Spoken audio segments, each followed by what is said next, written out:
Civil service सिर्फ एक बात चाहती है कि जिंदा है, हाँ आओ, राज्य चलाना है ना, स्टेट चलाना है, जिला चलाना है, और मुर्दे के हाथ में पकड़ा दोगे तो खुद तो जाएगा ही, राज्य को भी लेकर चला जाएगा। हिंदुस्तान का 70% आदमी नेगेटिव सुनने में इतना वो है, पर तुम बता दो। कल एक भाई साहब हमसे कहते थे कि पहले शिक्षक बड़े सरल रहते थे और आश्रम में रहते थे। मैंने कहा सरल नहीं रहते थे, वो उनके पास परमात्मा रहता था, इसीलिए कपड़े से भी आदमी के व्यक्तित्व का पता चलता है। तो महावीर भगवत्ता की स्थिति में आ गए हैं, भगवान हो गए हैं, और भगवान चाहे जैसे रहे, भगवान को तुम ऑर्डर दोगे।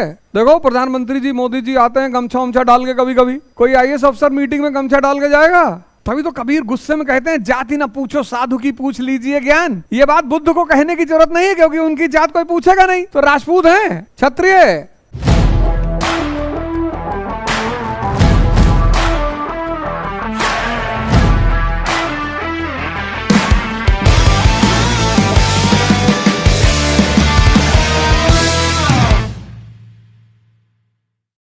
लगेगा कि यार जीवन में डायरेक्शन कितनी बड़ी चीज होती है। ये किताब लेनी है, जो हिंदी मीडियम के हैं, इसका हिंदी संस्करण भी आता है। जरा मिश्रा जी लीजिए जरा, हाँ हाँ यस यस, इसका हिंदी संस्करण है, ये इसका हिंदी संस्करण। तो ये लेनी है, Vipin Chandra struggle for independence, और अनसॉल्व लेना है। अभी आ ही रहे हैं, दिल्ली से ही आ रहे हैं। 3 4 5 6 7 8 9 10 11 12 तक ले लेंगे। अभी मेरे बाद किसकी क्लास है? हाँ नहीं नहीं, मेरे कितने तारीख से? 12 से।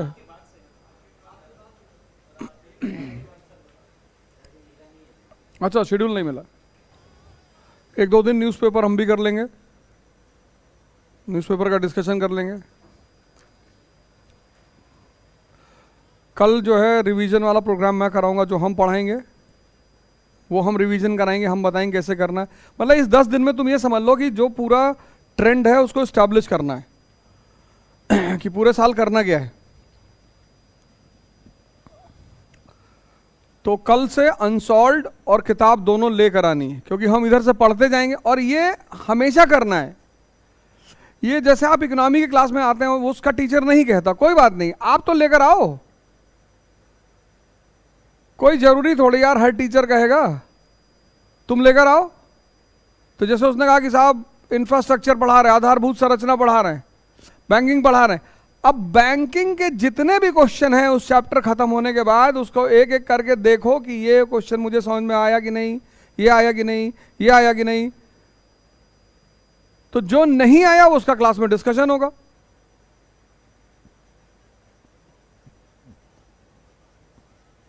तभी तो पता चलेगा कि हमें पूरा चैप्टर खत्म करने के बाद क्या बात समझ में नहीं आई।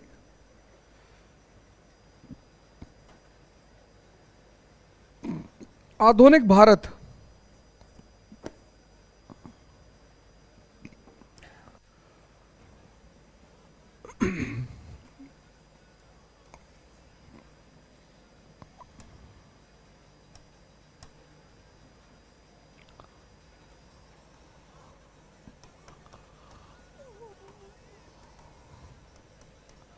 ये शब्द पकड़ना है, ये मॉडर्न इंडिया। अब इंडिया तो पहले से, लेकिन मॉडर्न, अब मॉडर्न के 4 पहलू हैं। ये शब्द पकड़ना है, ये मॉडर्न। हिंदुस्तान तो पहले से है, ये मॉडर्न इंडिया का क्या मतलब हुआ? पहला क्वेश्चन यही है। तो मॉडर्न इंडिया का मतलब यह हुआ कि जो प्री मॉडर्न इंडिया है और मॉडर्न इंडिया, ये डायग्राम बनाना है।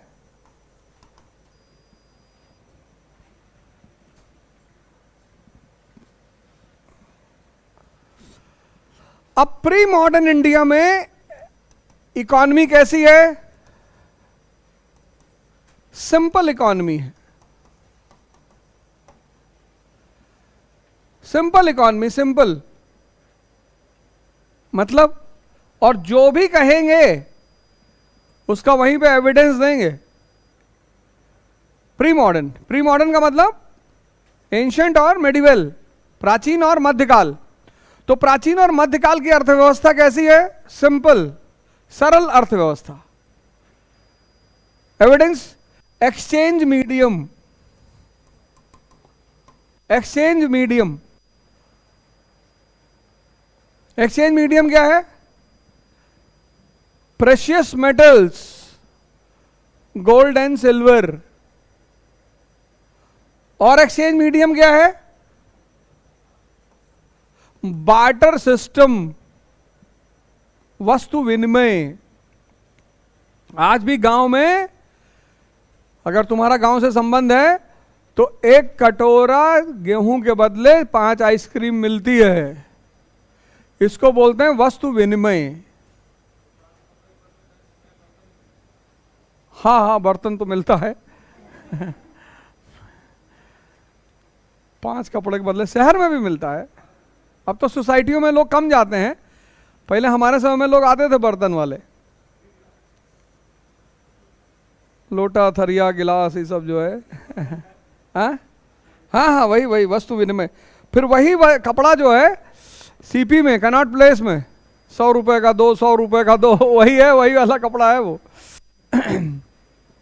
देखो सरल इकोनॉमी। वस्तु विनिमय में कुछ समझने जैसा था ही नहीं। जब तुमने कहा बार्टर सिस्टम सिंपल, अगले ने कहा मतलब, बोले 5 आइसक्रीम चाहिए, बोले हाँ, बोले 1 कटोरा गेहूं ले आओ। वस्तु के बदले वस्तु।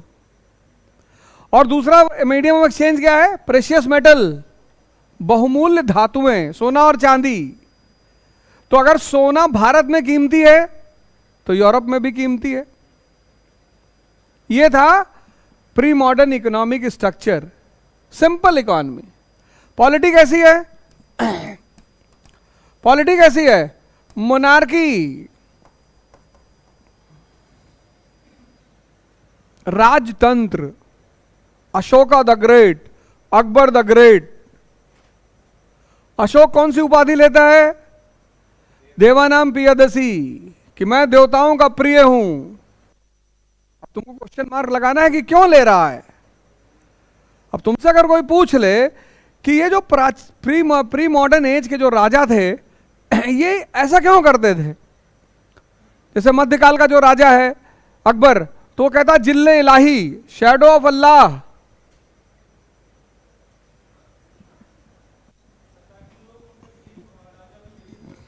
ठीक, और कोई बात? ऐसा क्यों करते थे?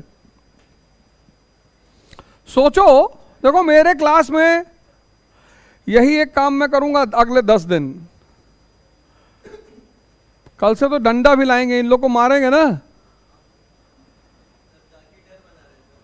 नहीं, डराना थोड़ी, हमें सिलेक्शन लेना है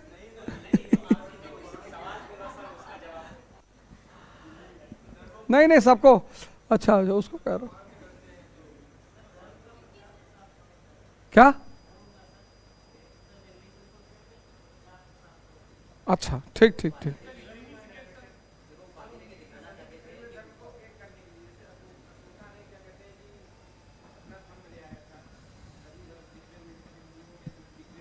चलो, कम से कम तुम लोग बोल रहे हो यार, ये बहुत बड़ी बात। आईएएस की क्लासेस ऐसी होनी चाहिए, इंटरेक्शन वाली। ऐसा ना हो कि एक आदमी बोले जा रहा है, बाकी लोग प्रवचन सुन रहे हैं बैठ के। तो तुम जितना बोलना शुरू करोगे उतना सोचना भी शुरू करोगे। बैठो, कोई बात नहीं, सुनो। आधुनिक युग में राज्य किससे चलता है? मानव रचित संविधान से, मैन मेड कॉन्स्टिट्यूशन। और आधुनिक युग पूर्व से राज्य कैसे चलता था? धर्म ग्रंथ से। यहां पे संविधान क्या था? धर्म। वेद क्या थे? अपौरुषे। बाइबल क्या है? अपौरुषे। कुरान क्या है? अपौरुषे। किसने लिखा? भगवान ने। तो भगवान तो उतर के चलाएगा नहीं नीचे, तो उसका रिप्रेजेंटेटिव ही तो चलाएगा। राजा राज्य का संचालन करता था किसके द्वारा? धर्म के द्वारा। तो यहां अशोक क्या है? देवानाम पियदसी। अकबर क्या है? जिल्ले इलाही। लेकिन यहां राज्य धर्म के द्वारा नहीं चल रहा है, यहां मैन मेड कॉन्स्टिट्यूशन 1950 में तैयार हुआ। तो मिस्टर मोदी जिल्ले इलाही नहीं है, मिस्टर मोदी हैं जिल्ले जमहूरियत। अब वो जनता के प्रतिनिधि हैं। यहां अकबर किसका प्रतिनिधि था? अल्लाह का।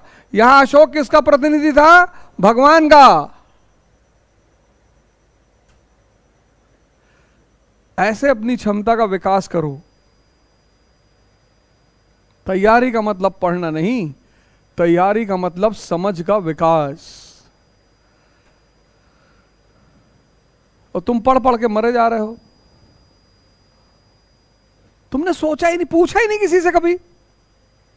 तुमने पूछा नहीं कि ये जो हमारे आज प्रधानमंत्री है ये भैया जिल्ले इलाही क्यों नहीं लिखते?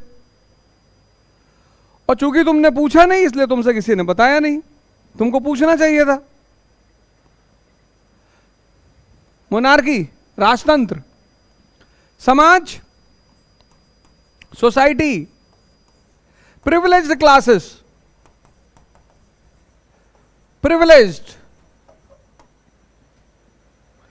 Privileged classes. प्रिविलेज को हिंदी में क्या कहते हैं? विशेषाधिकार वर्ग। प्रिविलेज किसके पास प्रिविलेज थी? नोबल्स के पास, सामंत। और किसके पास थी? प्रीस्ट के पास। यह पूरी दुनिया में था, सिर्फ भारत में नहीं था। धर्म को समझाएगा कौन? प्रीस्ट। और धर्म की रक्षा कौन करेगा? सामंत। तो ये दोनों प्रिविलेज क्लास थे, विशेषाधिकार वर्ग। और ये विशेष अधिकार इनको जन्म से मिला हुआ था। ठीक, बात समझ में आई? और संविधान, कॉन्स्टिट्यूशन क्या था? रिलीजन। ये है प्री मॉडर्न वर्ल्ड, आधुनिक पूर्व भारत। तो अशोक ने कौन सी उपाधि ली? देवानाम पियदसी। तो कुशानों ने कौन सी उपाधि ली? देवपुत्रा। तो गुप्ताओं ने कौन सी उपाधि ली? परम भागवत। मिहिर भोज ने कौन सी उपाधि ली? आदिवराह। हर्षवर्धन ने कौन सी उपाधि ली? शिलादित्य।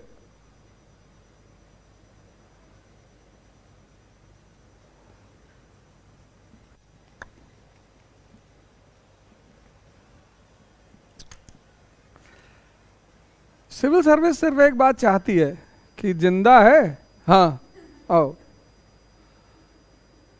राज्य चलाना है ना, स्टेट चलाना है, जिला चलाना है। और मुर्दे के हाथ में पकड़ा दोगे तो खुद तो जाएगा ही, राज्य को भी लेकर चला जाएगा। कल एक भाई साहब हमसे कहते थे कि पहले शिक्षक बड़े सरल रहते थे और आश्रम में रहते थे। मैंने कहा सरल नहीं रहते थे वो, उनके पास परमात्मा रहता था। तुम महावीर को देखते हो सोचते हो नंगे हैं, नंगे नहीं है वो तुम्हारी आंखें हैं। वो निश्चलता इतनी ज्यादा है, इतनी सिंप्लिसिटी है। हर आदमी नंगा नहीं हो सकता, उसका दिमाग एक्टिव है। इसीलिए कपड़े से भी आदमी के व्यक्तित्व का पता चलता है। तो महावीर भगवत्ता की स्थिति में आ गए हैं, भगवान हो गए हैं। और भगवान चाहे ऐसे रहे, भगवान को तुम ऑर्डर दोगे कि प्रोटोकॉल पहन कर आओ? प्रोटोकॉल तो बाबू चपरासी उपरासी का होता है। तुम आईएएस बन गए, कैबिनेट की मीटिंग हो रही है, तुमको बुलाया गया है और प्रधानमंत्री आ रहा है, वो किसी भी ड्रेस में आएगा। और हो सकता है ड्रेस ही ना पहने, प्रधानमंत्री है ना। देखो प्रधानमंत्री जी, मोदी जी आते हैं गमछा वमछा डाल के कभी कभी। कोई आईएएस अफसर मीटिंग में गमछा डाल के जाएगा?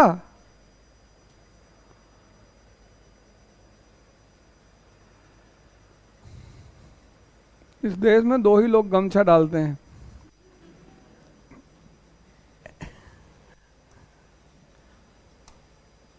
अब देखो, तुमने बहुत बार मॉडर्न इंडिया पढ़ी होगी, लेकिन ऐसी शुरुआत कभी नहीं की होगी, गारंटी। अब ये जो मॉडर्न शब्द है, गौर करो इस पे, क्यों है? क्योंकि इकोनॉमी बदल गई, कॉम्प्लेक्स इकोनॉमी हो गई, टोकन करेंसी आ गया। मैं धारक को 500 रुपया अदा करने का वचन देता हूं। ये नकली है, इसको ऐसे रखे रहते हैं, नहीं मत चलाओ, हम चला लेंगे।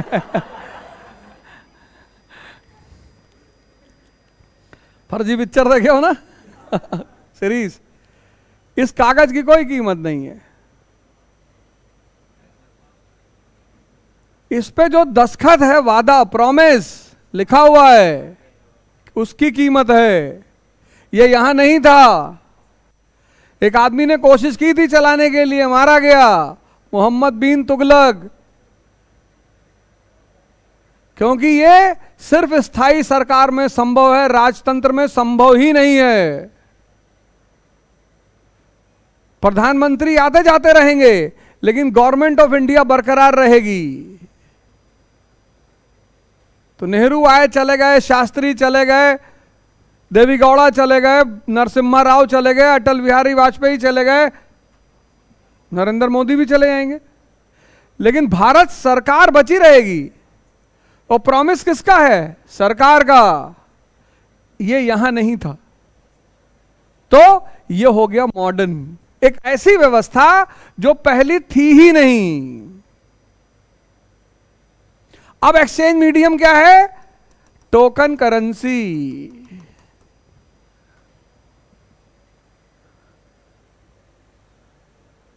American dollar, Japanese yen, Indian rupee. American dollar कैसा है? अमिताभ बच्चन की तरह यूनिवर्सल एक्सेप्टेंस, पूरी दुनिया में एक्सेप्टेंस है, यूनिवर्सल, हाई एक्सेप्टेबिलिटी, कोई भी लेने को तैयार है। अमिताभ बच्चन को कहीं भी लगा दो, commercial movie, art movie, ad world, Navratna oil, ठंडा ठंडा कूल कूल, और केबीसी।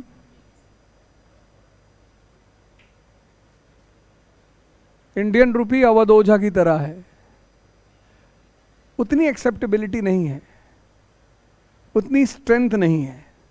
देखो चेंज हुआ कि नहीं? अब तुमको यह पता कर, यह है कॉम्प्लेक्सनेस, यह है कॉम्प्लेक्सिटी। एक आम आदमी को पता ही नहीं कि भाई साहब ऐसा क्यों है। एक अनपढ़ आदमी को वस्तु विनिमय समझ में आ जाएगा, लेकिन अनपढ़ आदमी को यह बात समझ में नहीं आएगी कि यार अमेरिकन के डॉलर की इतनी कीमत क्यों है यार, वो समझना पड़ेगा। यही है कॉम्प्लेक्सिटी।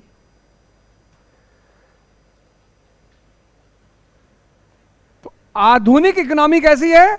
कॉम्प्लेक्स है। ये देखो चेंज हो गया, ये है आधुनिकता का मतलब।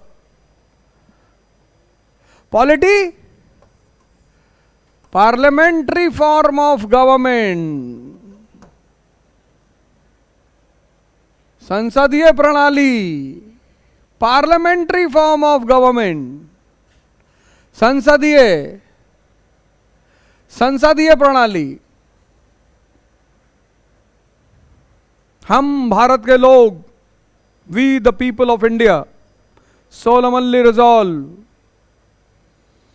on this day 26 January 1950। अब इस देश का राजा कौन? यहां की जनता। वो जनता अपना प्रतिनिधि चुनेगी। 545 कहां बैठाएगी? लोकसभा में।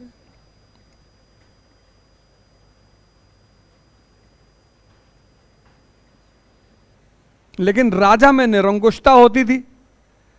सरकार निरंकुशता को रोकना है। डेमोक्रेसी की सबसे बड़ी चीज यही है कि निरंकुशता को रोकना है। तो सिर्फ एक हाउस नहीं रहेगा, दूसरा हाउस भी रहेगा, अपर हाउस, राज्यसभा।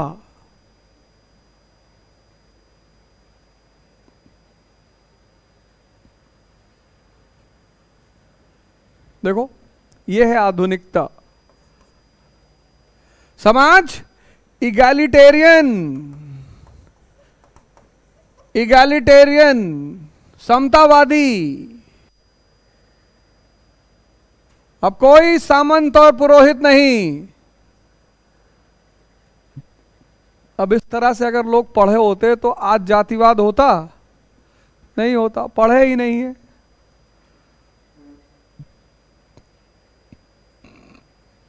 पढ़ा ही नहीं है।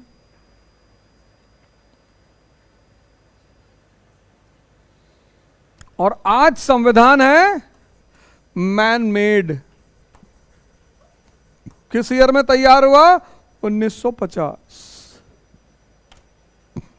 अब सवाल ये उठा, ये है मॉडर्न, ये modern economy, modern polity, modern society, modern constitution. अब सवाल ये उठा कि ये सब पैदा कैसे हुआ?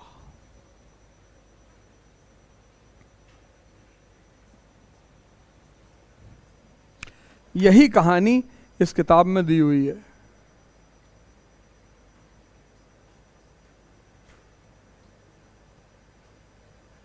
ऐसे सोचे थे कभी?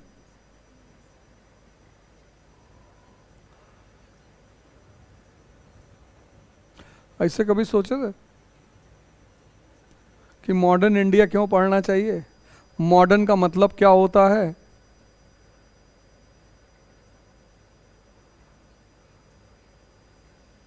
हमसे एक चीज सीख लो, सोचना। पढ़ो मत हमसे, पढ़ोगे बर्बाद हो जाओगे।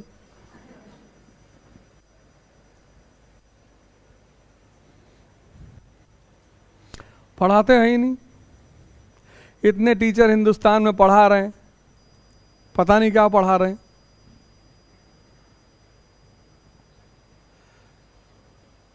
तो एक आदमी ना पढ़ाए तो क्या बिगड़ जाएगा? मैं सिर्फ सोचना सिखाता हूं लोगों को। मेरा एक सूत्रीय काम है लोगों को, जो आईएएस की तैयारी करते हैं, उनको सोचना सिखाना। और जिसने ये चीज मुझसे सीख ली, कोई माई का लाल उसका सिलेक्शन नहीं रोक सकता, श्यामलाल के अलावा। राधे राधे, वही रोक सकता है, वही है श्यामलाल। और कोई सिलेक्शन नहीं रोक सकता, क्योंकि जिसने सोचना सीख लिया उसकी डिपेंडेंसी खत्म हो गई।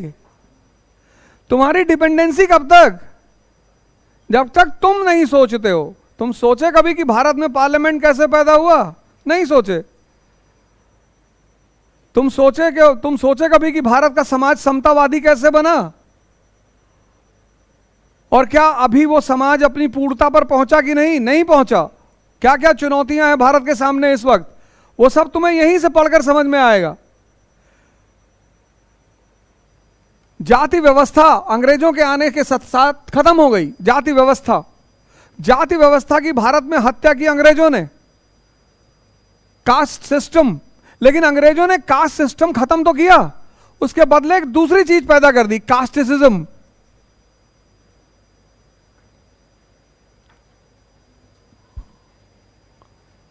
और भारत की जलवायु इतनी अच्छी है कि कास्टिसिज्म को फलने बढ़ने का मौका मिलता है। वो यूपी इंडस्ट्री है ही नहीं, तो चूंकि इंडस्ट्री नहीं है तो कैपिटलिस्ट क्लास नहीं है, मिडिल क्लास नहीं है, वर्किंग क्लास नहीं है, वही पुराना सामंतवादी समाज है। भाई यूपी में इतना जातिवाद क्यों है? क्योंकि अभी भी समाज आधुनिक नहीं है, अभी भी अर्थव्यवस्था आधुनिक नहीं है। तो जब अर्थव्यवस्था आधुनिक नहीं है तो समाज कैसे आधुनिक हो जाएगा?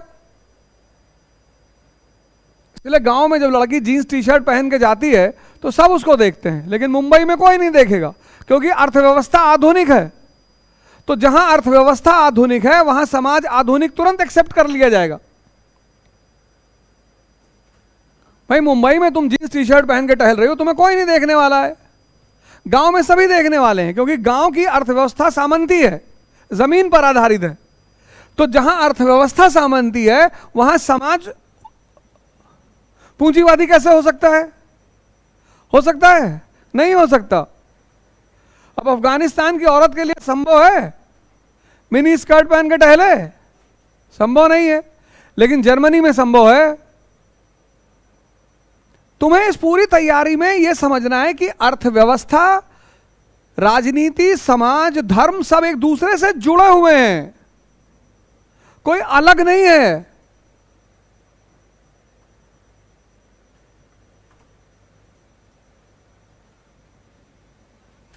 इस समझ का विकास करना है, अलग करके नहीं पढ़ना।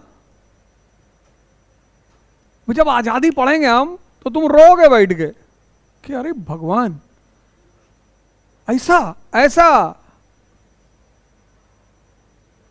कोई इस किताब को पढ़ ले तो भैया तबाही। इतनी जबरदस्त किताब है।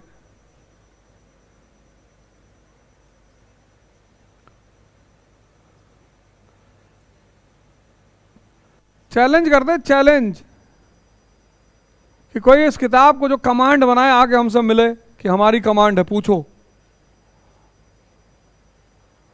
और सिर्फ 10 सवाल का जवाब दे दे। हर सवाल पे 10,000 रुपया, हर सवाल पे 10,000 रुपया, हर सवाल पे, बशर्ते मेरा नोट्स और वीडियो ऑडियो ना देखा हो। लेकिन तब पर भी ऐसा क्वेश्चन कर लेंगे जो मैंने वीडियो में अपने डिस्कस नहीं किया होगा। कुछ चीजें जो मेरे दिमाग में है कि मैंने छोड़ा क्या है और जानबूझ के छोड़ा है,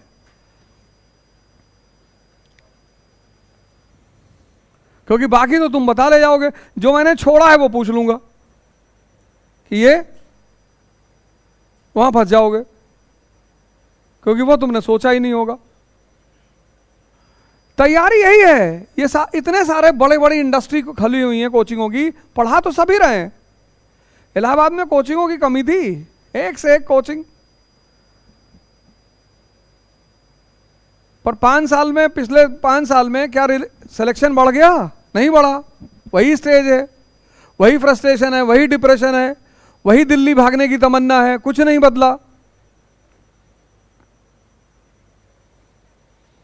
कुछ नहीं बदला। क्योंकि वो जो आधारभूत स्ट्रक्चर है तैयारी का, वही नहीं बदला।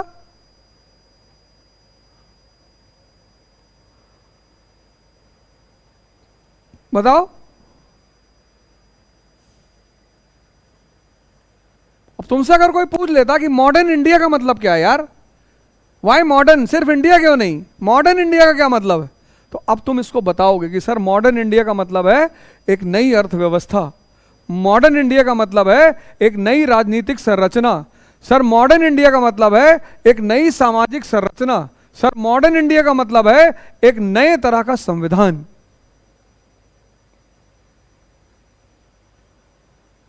नहीं बताओगी? हाँ, लेकिन ये गलती तुम्हारी है कि तुमने नहीं पूछा कि मॉडर्न क्यों लिखते हैं।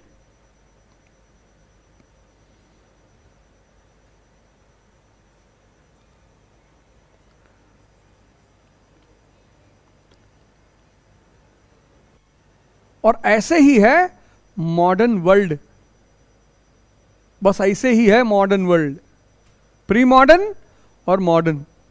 तो ब्रिटेन में राजतंत्र है, आज पार्लियामेंट है, तो कैसे बदला? कौन सी शक्तियां काम कर रही थी जो नई चीजें पैदा हुई? कौन सी फोर्सेस काम कर रही थी जो ये नई सी चीजें उभर कर आई?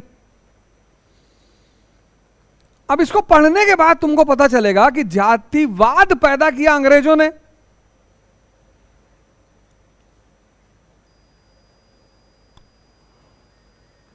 करना ही था। 1850 के बाद राष्ट्रवाद पैदा हो गया। अब राष्ट्रवाद को वो सीधे तौर पे तो रोक नहीं सकते थे, तो उन्होंने 2 नई शक्तियां पैदा कर दी, एक राष्ट्रवाद, एक संप्रदायवाद, एक जातिवाद, एक संप्रदायवाद, कास्टिसिज्म और कम्युनलिज्म। जय फ्रेंड्स, श्री यथार्थ आईएएस प्रयागराज।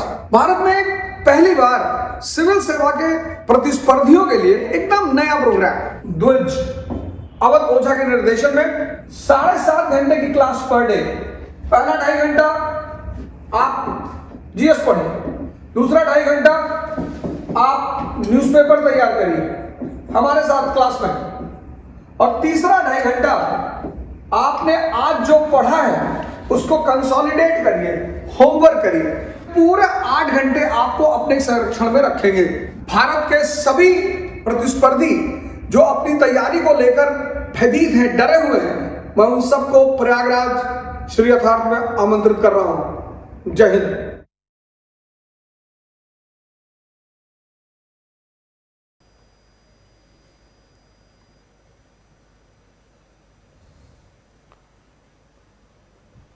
और कास्टिसिज्म में उनको सबसे पहला जो नायक मिला और कम्युनलिज्म में जो उनको सबसे पहला नायक मिला, उन दोनों को यह नहीं पता था कि भारत एक राष्ट्र बनने जा रहा है। उनकी भी गलतियां नहीं है। 1870 में किसी को पता था कि भारत राष्ट्र बनने जा रहा है? नहीं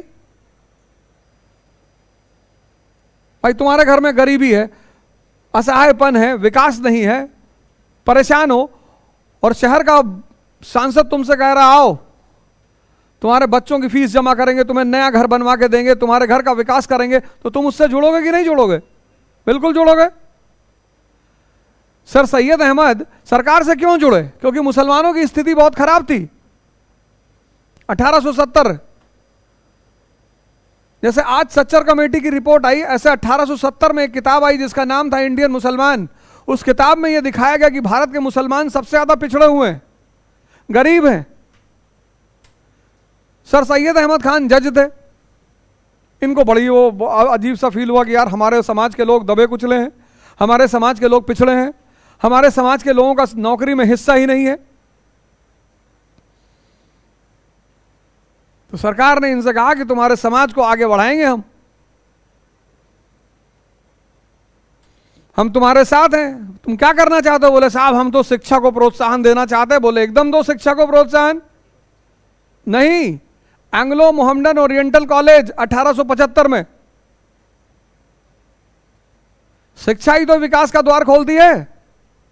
तो सर सैयद अहमद मिले मुसलमान के प्रतिनिधि के रूप में अंग्रेज ब्रिटिश सरकार को। दूसरी तरफ ज्योतिबा फूले, दलित परेशान था।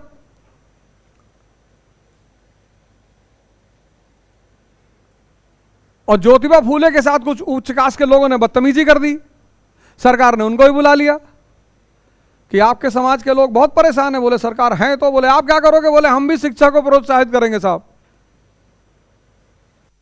लेकिन उन्होंने दलित शिक्षा के साथ साथ स्त्री शिक्षा को भी बढ़ावा दिया। उन्होंने कहा कि सिर्फ दलित परेशान नहीं रहे हैं, स्त्रियां भी परेशान रही हैं, इसलिए हमारे साथ सिर्फ दलित नहीं चलेंगे, हर पिछड़ा आदमी चलेगा। तो तुम देखोगे जहां से दादा भाई नेहरूजी पैदा हो रहे हैं, ये देखो, जहां से दादा भाई नेहरूजी पैदा हो रहे हैं वहीं से तुम्हें 2 आदमी और मिलेंगे दादा भाई के साथ। एक मिलेंगे ज्योतिबा फूले और दूसरा मिलेंगे सर सैयद अहमद खान। ये किसके प्रतिनिधि हैं? राष्ट्रवाद के। ये किसके प्रतिनिधि हैं? कास्टिसिज्म के। ये किसके प्रतिनिधि हैं? कम्युनलिज्म के प्रतिनिधि। अभी इन्होंने शुरुआत नहीं की है, याद रखना, प्रतिनिधि कह रहा हूं। अब ये जब बात करेंगे तो राष्ट्रवाद की बात करेंगे, ये जब बात करेंगे तो जाति की बात करेंगे, ये जब बात करेंगे तो मुसलमानों की बात करेंगे।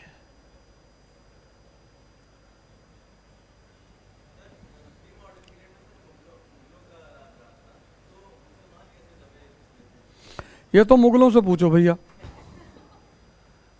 ये तो बात मुगल ही बताएंगे। उसकी वजह मैं बताऊं? नहीं, बड़ा अच्छा सवाल तुमने पूछा, वो तो मजाक वाली बात थी। देखो,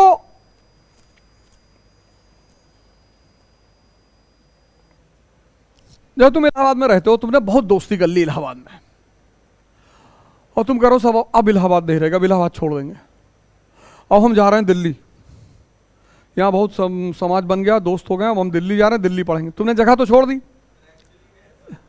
जगह तुमने बदली, और जब वहां पहुंचे तो कुछ दिन तो तुम सीरियस थे, फिर तुम्हारे वो अंदर का आदमी जाग गया, फिर तुमने वहां भी समाज बना लिया। अब कहां भागोगे? हैदराबाद। जगह मत बदलो, खुद को बदलो। तो इस्लाम जब हिंदुस्तान आया तो इस्लाम से बहुत लोग प्रभावित हुए। क्योंकि इस्लाम का सिद्धांत है इक्वालिटी। क्या मोची और क्या कलेक्टर? अगर मोची पहले मस्जिद के अंदर पहुंच गया है तो वो आगे खड़ा होगा, और कलेक्टर बाद में आया है तो वो पीछे खड़ा होगा। अब ये बात इस देश के समाज को आकर्षित करेगी कि नहीं करेगी? हाँ? अब तुम देखो, भारत 13वीं शताब्दी का, 13th सेंचुरी का भारत, एक तरफ मुसलमान समाज कि मोची अगर मस्जिद में आगे खड़ा है और कलेक्टर बाद में आया तो वो पीछे खड़ा होगा, और ये कलेक्टर मोची से कह नहीं सकता कि तू पीछे आ। सामाजिक रूप से इस्लाम में सब बराबर है। और दूसरी तरफ ब्राह्मण हिंदू धर्म का समाज, अगर पुरोहित और सामंत आ गए तो इस मोची को खींच के पीछे कर देंगे ये, और मारेंगे अलग से।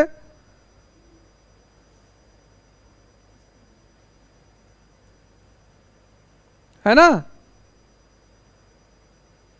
तो ये इससे आकर्षित होने लगे,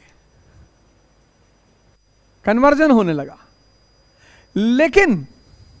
लेकिन ये जो हिंदुस्तान के हिंदू कन्वर्ट हुए, ये कन्वर्ट होकर मुसलमान तो हो गए, लेकिन अपनी जाति व्यवस्था को इस्लाम में भी लेके चले गए।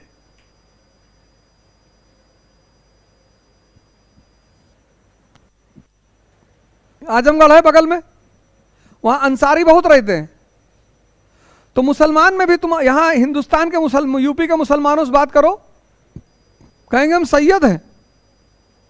मतलब बोले ब्राह्मण हो? हाँ, अरे तब फिर सलमान शुक्ला लिखो। सलमान शुक्ला, शाहरुख तिवारी, आमिर पांडे।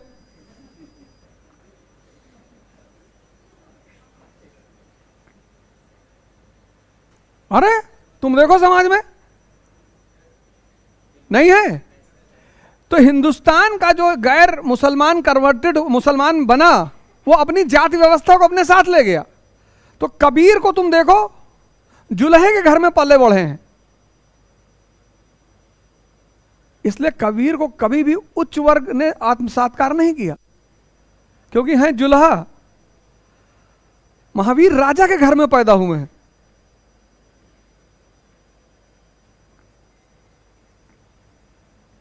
तभी तो कबीर गुस्से में कहते हैं, जाति ना पूछो साधु की पूछ लीजिए ज्ञान। ये बात बुद्ध को कहने की जरूरत नहीं है, क्योंकि उनकी जात कोई पूछेगा नहीं।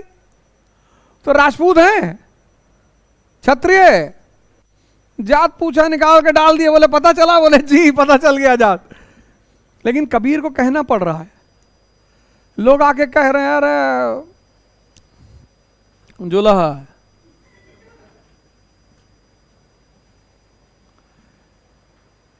इसलिए इस देश का मुसलमान पिछड़ा है, क्योंकि वो जब कन्वर्ट हुआ हिंदू में, अगर वो शूद्र था तो मुसलमानों में भी शूद्र रह गया।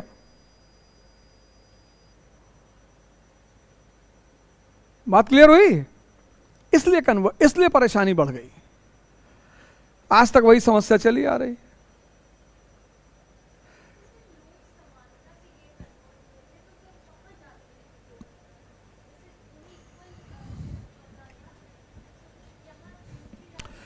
तो नीचे जाति के, अब जुल्हा अगर मान लो हिंदू जुल्हा मुसलमान बना, तो सामंत जुल्हा जो है, मान लो तुम सामंत हो हिंदू, तुम्हारे पास 50,000 बीघा खेत है यहां इलाहाबाद में, और तुम्हारी एक बेटी, और मैं जुल्हा हूं, मेरा एक बेटा है।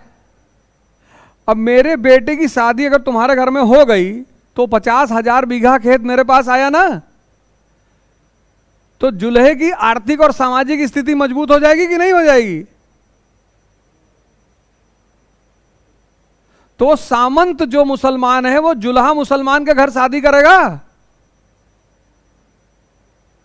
लगाओ इसको, थोड़ा बाल वाल खींचा करो, ऐसे खुलेगा ये।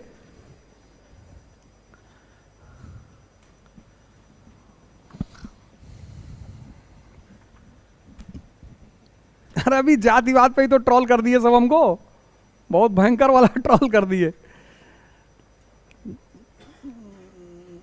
ओझा सर ने जाति सूचक शब्दों का इस्तेमाल किया, ऐसा किया, ये किया, वो किया।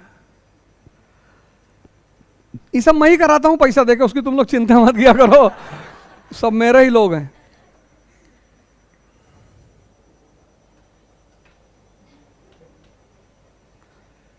सब मेरे आदमी।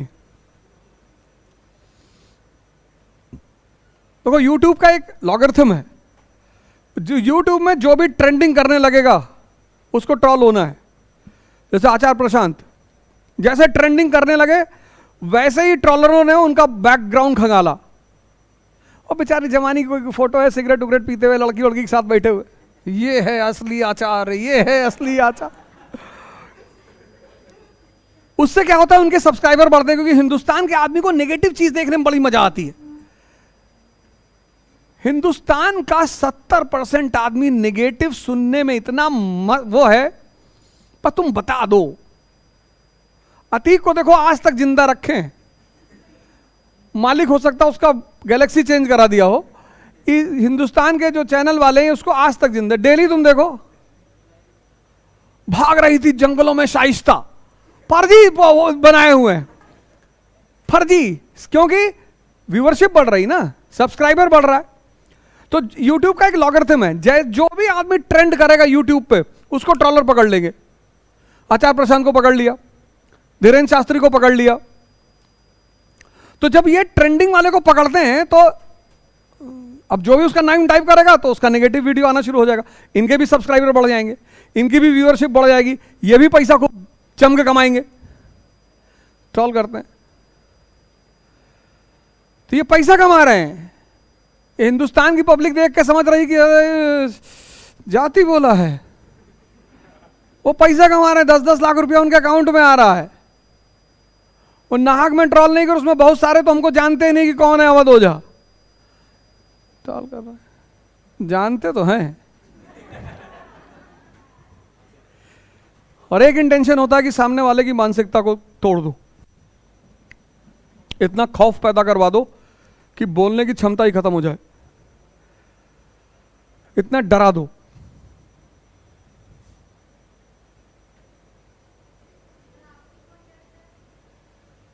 हमसे कौन डरेगा? हम ही डरते हैं लोगों से।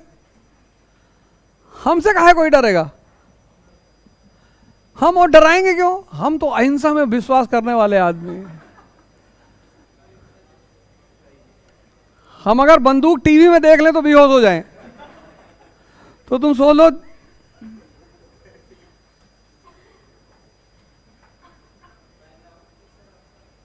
अरे अब कहने में क्या जाता है?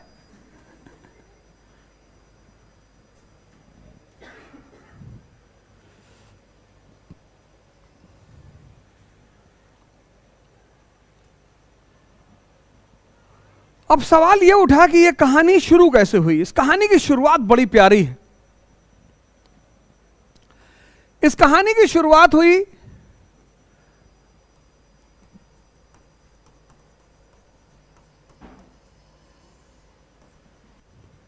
भारत में यूरोपियंस के आगमन से। यह आधुनिकता की जो लौ भारत पहुंची वो ये लेकर आए। तो अब सवाल यह उठा कि वो जो ज्योति है आधुनिकता की, वो इनके पास कैसे पहुंची। वो तो हम मॉडर्न वर्ल्ड हिस्ट्री में पढ़ेंगे कि वो इनके पास कैसे पहुंची, पर एक संक्षिप्त मैं बता दे रहा हूं कि इनके पास कैसे पहुंची। 15th सेंचुरी 1453 एक बड़ी अहम घटना घटी, बहुत अहम। और वो अहम घटना यह थी कि जो टर्क्स हैं इन्होंने कॉन्स्टेंटिनोपल पर कब्जा कर लिया, कंस्तांतुनिया, जिसको आज के समय हम कहते हैं इस्तांबुल। और ये 2 समुद्रों से जुड़ा हुआ है, एक ब्लैक सी और एक कैस्पियन सी। ये दरवाजा है, इसका एक दरवाजा खुलता है एशिया में और दूसरा दरवाजा खुलता है यूरोप में।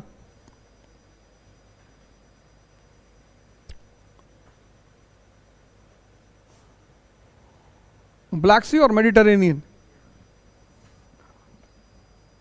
ब्लैक सी और मेडिटरेनियन। तो इस शहर का एक रास्ता खुलता है एशिया में एक दरवाजा खुलता है, एशिया में दूसरा दरवाजा खुलता है यूरोप में। और जिसका इस शहर पर कब्जा, उसका पश्चिम और पूरब के व्यापार पर कब्जा। सबसे पहले किसका कब्जा था? रोमन्स का। तुमने पढ़ा होगा रोमन एम्पायर। फिर किसका कब्जा हुआ? बैजेंटाइन का, बैजेंटाइन एम्पायर। फिर किसका कब्जा हुआ?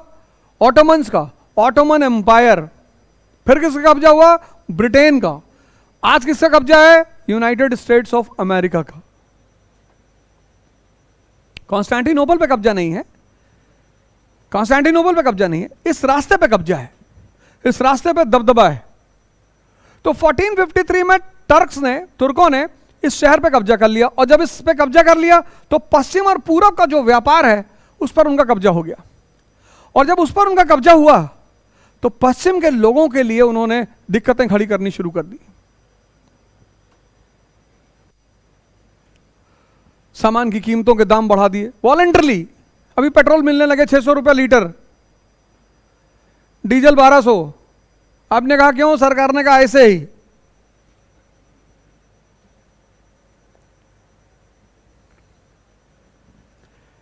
इन तुर्कों ने पश्चिम के लोगों के लिए मुसीबत खड़ी कर दी। और मुसीबत दुनिया में एक ऐसी चीज होती है जो या तो तुम्हें खत्म करती है और या तुम्हारे जीवन के नए दरवाजे खोल देती है। एक आम आदमी के लिए मुसीबत, कहता भगवान मुसीबत मत देना भगवान। अगर राम को मुसीबत नहीं मिलती कभी भगवान नहीं बनते, बनते ही नहीं। ये जो बाहर डॉक्टर अंबेडकर की फोटो देखते हो ना, ये मुसीबत की देन है। ये मुसीबत की देन है, मुसीबत की।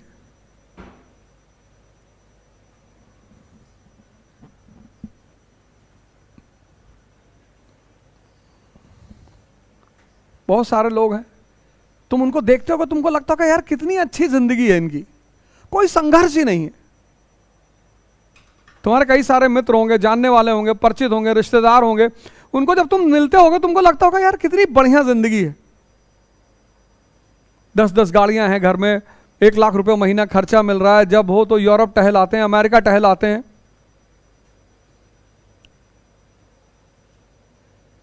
और तुम्हारी जिंदगी एनसीईआरटी में बीती जा रही।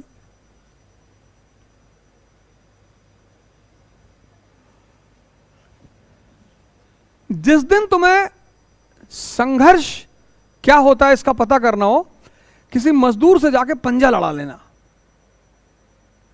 जो मकान बनाते हैं ना, ईंटा उटा ढोते हैं, उनसे जाके पंजा लड़ा लेना, चाहे जितना बादाम खाते हो।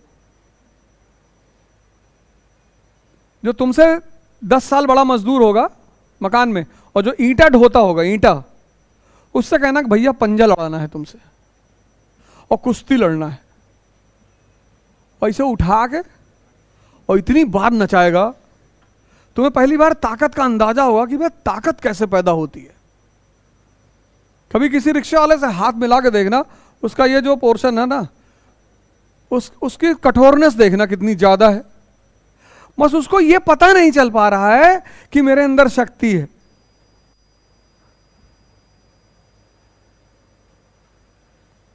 उसको ये पता नहीं चल पा रहा है कि मेरे अंदर शक्ति है। वो सोच रहा है मैं गरीब हूं, मैं रिक्शा वाला हूं। वो हनुमान जी वाली दशा है उसकी, शक्ति बहुत है, उसको पता ही नहीं है। और यहाँ कितने लोग हैं जो सुबह उठ के बादाम, पिस्ता, अंजीर, यूट्यूब पे तो बहुत पड़ा हुआ है ना कि सुबह उठें तो ये 4 फल खाएं और वज्र जैसा शरीर बनाएं। कुछ नहीं होता, सबके चक्कर में मत पड़ो। तुम सिर्फ 10 किलोमीटर भागो और बालू उठा के गंगा पे फेंक लिया करो। जितना पसीना बहेगा उतनी ताकत तुम्हारी बढ़ती चली जाएगी। बस यही नियम है शुद्ध, बाकी कोई नियम ही नहीं है। हाँ, नहीं भागी कभी? टेस्ट करिए ना, मंजन करते थे, इसीलिए करते थे, दांत उनके कभी कमजोर नहीं होते थे। एकदम भागो, पर सुबह भागते हुए जाना वहां तक, हाँ भागते हुए जाना और देखना साफ सुथरी जगह हो।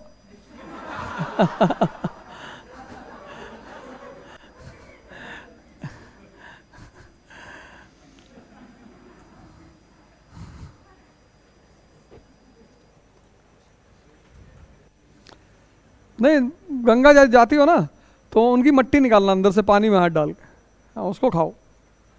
वो मिट्टी बहुत प्यारी चीज़ है। पहले लड़कों की इम्यूनिटी लेवल बहुत अच्छी है। जैसे हमारी जो सोसाइटी है नोएडा में, तो वहाँ एक बच्चों के लिए खेलने के लिए पूरा बालू वालू रखा गया है। तो वहाँ बच्चों को पेरेंट्स ले आते हैं खिलाने के लिए उसमें, क्योंकि इम्यूनिटी सबसे ज़्यादा मिट्टी बढ़ाती है। और मिट्टी खाने का जो मज़ा है वो बचपन में जितने लोग ठोके गए होंगे उनको पता होगा। और मैं बड़े लंबे अरसे तक ये जो दिया होती है ना दिवाली वाली, इसको तोड़ तोड़ के खाता था। वो इतनी, जैसे कुल्हड़ की मैं चाय पीता हूँ तो चाय कुल्हड़ ही तोड़ लिया। मिट्टी का जो स्वाद है वो बहुत, मिट्टी की खुशबू कितनी, जब पहली बारिश होती है तो उसकी खुशबू, उसका स्वाद।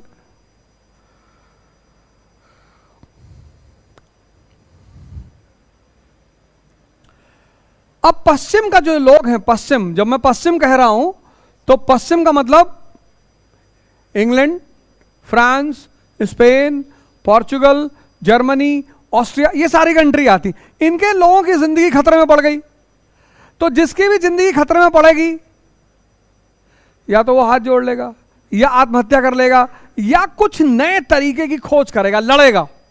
तो यहां पर पश्चिम में एक चीज शुरू हुई जिसको कहा गया पुनर्जागरण, रेनेसांस। बहुत प्यारी चीज रेनेसांस, पुनर्जागरण। 1453 कॉन्स्टेंटिनोपल के बाद यूरोप में शुरू हुआ पुनर्जागरण पश्चिम में, रेनेसांस यानी रैशनलिज्म। ये बहुत प्यारी चीज है, रैशनलिज्म। रैशनलिज्म, तुम अगर भगवान शंकर की पूजा करते हो तो करो, बस ये पता कर लो कि इनकी पूजा क्यों करनी चाहिए। और एक बात जान लेना, भगवान की पूजा नहीं की जाती, भगवान को फॉलो किया जाता है।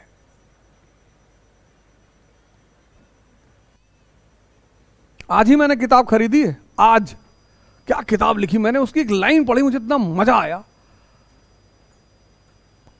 शंभू का मतलब क्या होता है?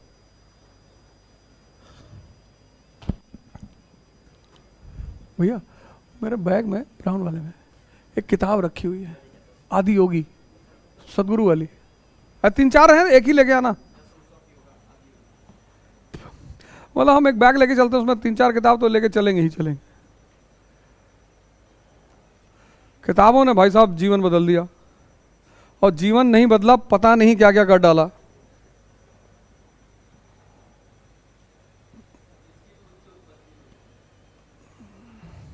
सदगुरु ने बहुत अच्छी किताब लिखी है, आदि योगी। अभी नई आई है शायद, हो सकता है, या मैंने अभी देखा हो, पुरानी है। हाँ हाँ, जिसपे भगवान शिव की फोटो बनी हुई। और एक लाइन पढ़कर तो दिमाग घूम गया मेरा कि अरे क्या बात है, इस देश का आदमी क्यों परेशान हो गया। वो पूजा करने लगा। पूजा नहीं करना है, फॉलो करना है। यही तो डॉक्टर अंबेडकर कहते हैं कि मेरी मूर्ति मत बनाना, मेरी पूजा मत करना, मुझे फॉलो करना, तभी तुम्हारी जिंदगी बदलेगी। तो तुम्हारा जो हनुमान जी की पूजा कर रहे हो वो गलत नहीं है, तुम उनके बारे में कुछ जान ही नहीं रहे हो, बस पूजा किए जा रहे हो। तो भक्ति बुरी नहीं है, अंध भक्ति ने तो मीरा को भगवान बना दिया। भक्ति बुरी नहीं है, अंध भक्ति, पता ही नहीं कुछ। रैशनलिज्म, जैसे मैंने अभी तुम्हें मॉडर्न का मतलब बताया कि मॉडर्न का मतलब, तुमने कई बार modern India, modern India, modern India, लेकिन अगर तुमसे कोई पूछ लेता कि मॉडर्न इंडिया का मतलब क्या है, ये वाली किताब, ये अच्छा तो सोर्स ऑफ योगा, ये आज ही ली मैंने एयरपोर्ट से। 2-3 लाइनें बड़ी जबरदस्त जबरदस्त लगी।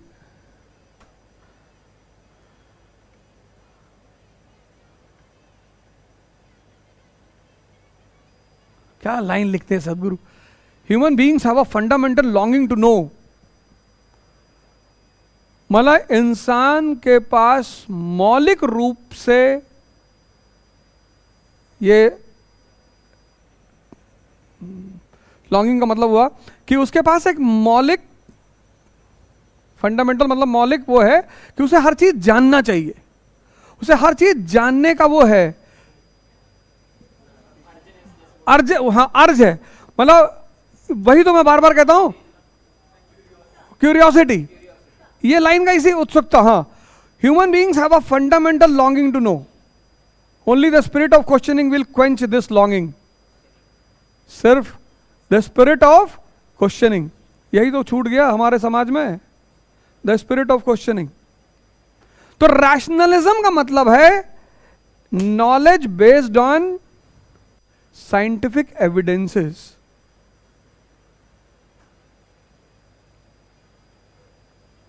और इस रैशनलिज्म ने क्या किया, सेंस ऑफ इंक्वायरी को बढ़ा दिया, सेंस ऑफ इंक्वायरी को बढ़ा दिया। हर आदमी हर चीज पे सवाल करने लगा, हर चीज पे। तो उसने बाइबल पे भी सवाल करना शुरू कर दिया। अब बाइबल कहती है कि धरती फ्लैट है, अगर तुम समंदर में एंटर करोगे तो तुम समंदर के उस पार गिर जाओगे। यूरोपियंस ने कहा हम घुसेंगे, हम गिर के देखेंगे कि गिरते हैं कि नहीं। और इसी ने शुरुआत एक दूसरे घटना की ज्योग्राफिकल डिस्कवरीज, भौगोलिक खोजें।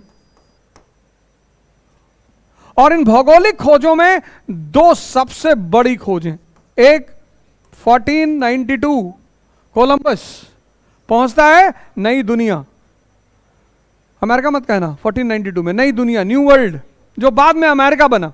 और दूसरी खोज है 1498, Columbus, Vasco da Gama got a direct sea route to India via Cape of Good Hope. Who is the mother of invention? आविष्कार की जननी अब कौन है? आवश्यकता। इन दोनों की आवश्यकता कहां पैदा हुई? ये देखो यहां, ये देखो ट्रायंगल देखो, ये 1453, 1492, 1498। ये देखो, आवश्यकता आविष्कार की जननी है।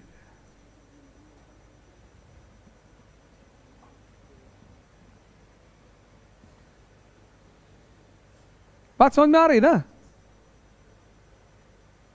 तो भारत का सीधा संबंध यूरोप से किस सेंचुरी में हुआ? सीधा 15th, 1498, 15th सेंचुरी में। और जब वास्को डिगामा यहां से लौट कर गया तो जितना सामान ले गया था उस पर 60 गुना प्रॉफिट मिला उसे।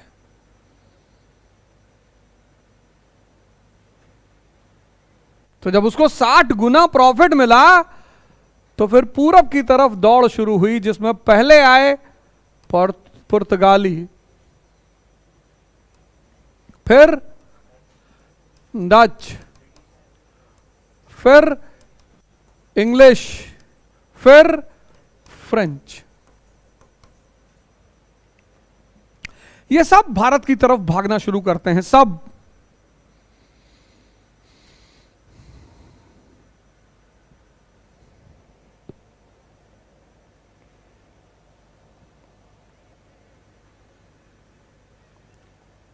और जब इन लोगों ने भारत भागना शुरू किया तो भारत में पैसा बहने लगा, ये सोना लेकर आने लगे, चांदी लेकर आने लगे। और इन्हीं के पैसे से मुगल साम्राज्य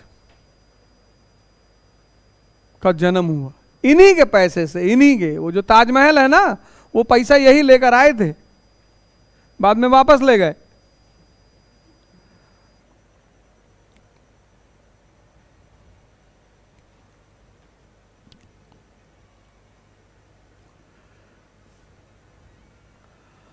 अवधनामा देख रहे हो कि नहीं? संडे को जो शो आता है मेरा अवधनामा, 12 समाचार पे आता है ना, नहीं देख रहे? देखो उसको यार, ये वाला शो तो मुगल ही तो चल रहा है। हाँ अभी अकबर पे है।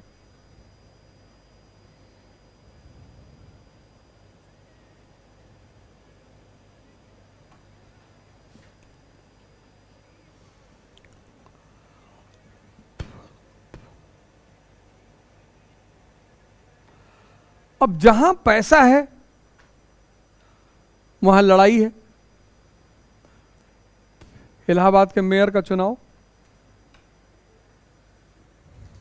जो इस बार मेयर बनेगा वो मलाई खाएगा, रबड़ी खाएगा, मक्खन खाएगा। कुंभ लगने जा रहा है।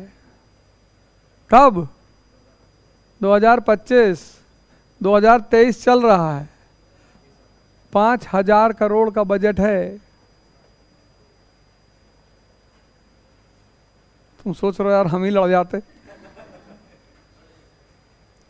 नहीं नहीं, हमें राजनीति, हम गाय लड़ेंगे।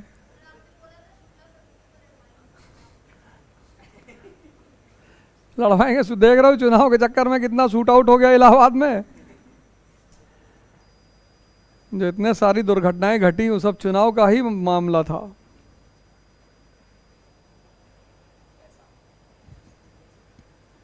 बिना पैसे के लिए मूर्ख लोग लड़ते हैं। अब जो यहां का बाहुबली होगा वही अगले 5,000 करोड़ पर उसका दावा है, उसी तक सारा पैसा फिल्टर होके पहुंचेगा। और एक जंगल में 2 शेर तो रहेंगे नहीं, तो एक शेर को मार डाला, दूसरे के हाथ पैर काट दिए, तीसरा शेर अपने आप ताकतवर है।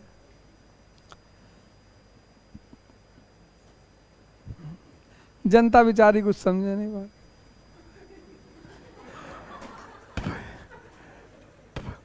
या तो वो दुखी है कि भैया ऐसे नहीं मारना चाहिए था, सुबह उसका लड़का मरा था, दुख था, वो उसको 2 दिन बाद मार देते, ऐसे थोड़े मारा जाता है।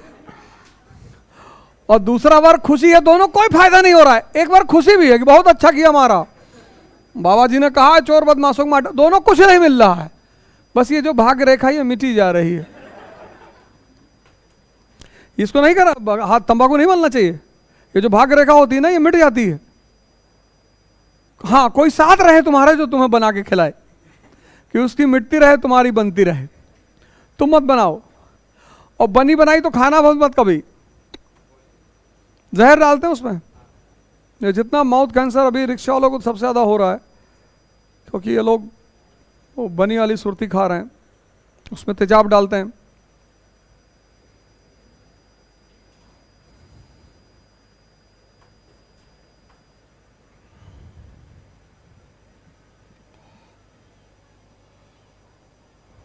यहां तक कहानी क्लियर?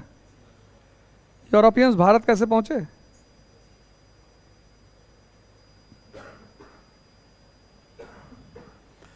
अब भारत को कहा जाता है सोने की चिड़िया, गोल्डन स्पैरो। आज भी है। भारत में किसी चीज की कमी थोड़ी है, कोई कमी नहीं है। इतना पैसा इस देश के पास है,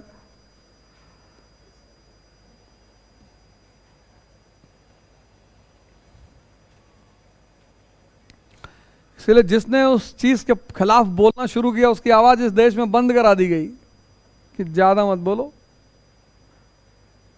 गोल्डन स्पैरो, उसकी वजह क्या है? क्यों गोल्डन स्पैरो है? नेचुरल रिसोर्सेस,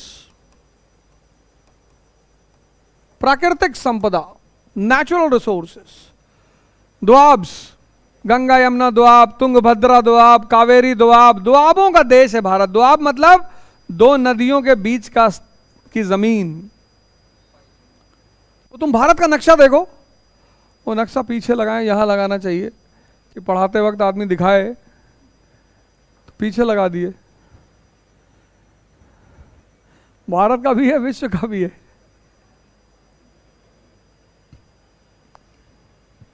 ऑप्शन दिए, किस पे कब्जा करोगे, भारत पे कि दुनिया पे? कर लो दुनिया मुट्ठी में।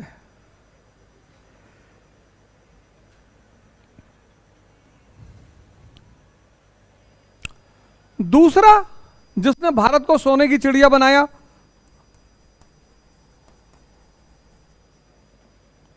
इसकी बड़ी भूमिका मानसून। अब पश्चिम के व्यापारी पूरब आएंगे। 47 एडी में हिप्पालस ने मानसून की खोज की, और मानसून जो है वो भारत से होकर गुजरता है। तो जून के महीने में जब तुम अरब सागर में पूरब की तरफ बढ़ोगे अरब सागर से, मानसून की हवाएं उठेंगी तो किधर से गुजरेंगी? भारत की तरफ से। तो तुम्हें भारत के पश्चिम बंदरगाहों पर आना ही आना है, और जब तुम रिटर्निंग मॉनसून से लौटोगे तो पूरब के बंदरगाह। इस मॉनसून ने भारत को पूरब और पश्चिम के व्यापार का केंद्र बना दिया। लिख लो, मॉनसून ने भारत को पूरब और पश्चिम के व्यापार का केंद्र। यह बात समझ में आई कि नहीं? कि स्टीयरिंग किसके हाथ में है? मॉनसून के हाथ में। और तुम मॉनसून के सहारे चलोगे तो या तो पश्चिमी तट पर रुकोगे या पूर्वी तट पर रुकोगे।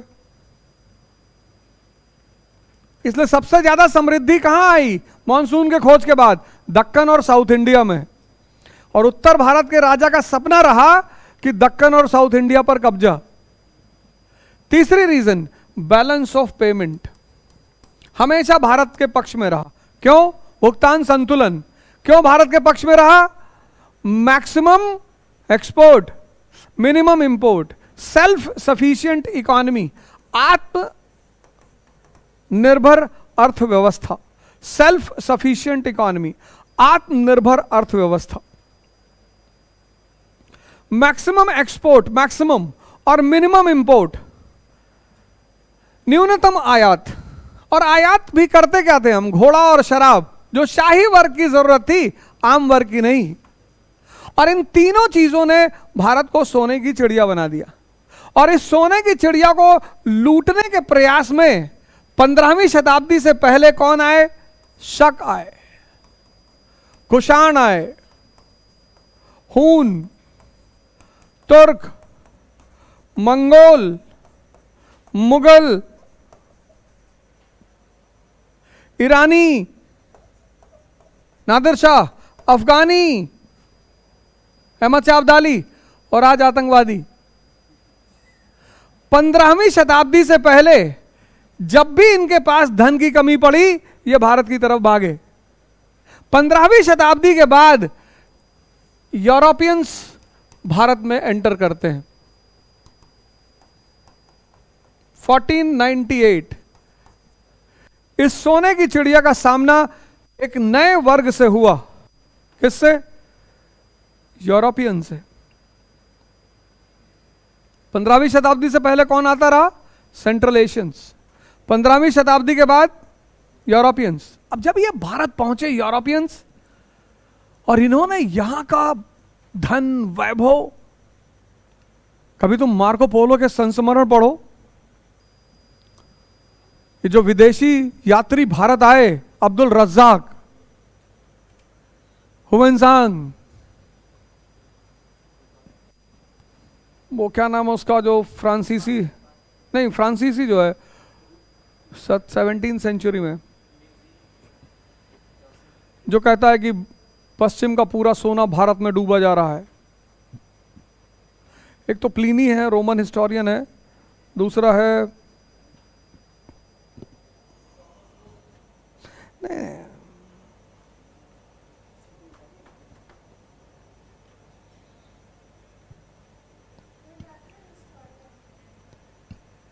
17वीं सेंचुरी की बात। जय हिंद फ्रेंड्स, श्री यथार्थ आईएएस प्रयागराज। भारत में पहली बार सिविल सेवा के प्रतिस्पर्धियों के लिए एकदम नया प्रोग्राम, ध्वज अवध ओझा के निर्देशन में 7.5 घंटे की क्लास पर डे। पहला 2.5 घंटा आप जीएस पढ़िए, दूसरा 2.5 घंटा आप न्यूज़पेपर तैयार करिए हमारे साथ क्लास में, और तीसरा 2.5 घंटा आपने आज जो पढ़ा है उसको कंसोलिडेट करिए, होमवर्क करिए। पूरे 8 घंटे आपको अपने संरक्षण में रखेंगे। भारत के सभी प्रतिस्पर्धी जो अपनी तैयारी को लेकर भयभीत हैं, डरे हुए हैं, मैं उन सबको प्रयागराज श्री यथार्थ में आमंत्रित कर रहा हूं। जय हिंद।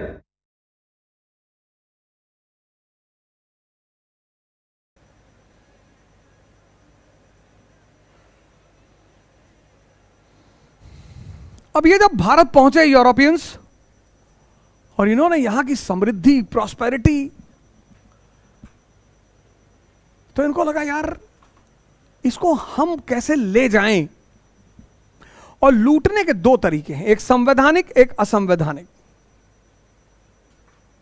संवैधानिक वाला जो है वो दिल्ली से बैठ के चलाएगा सरकार, और असंवैधानिक वाला कराची से।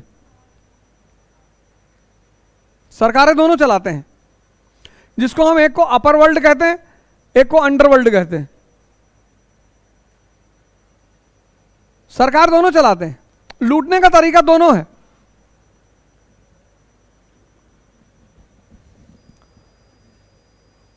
राजनीति क्या है? गार्जियन है इकोनॉमी की।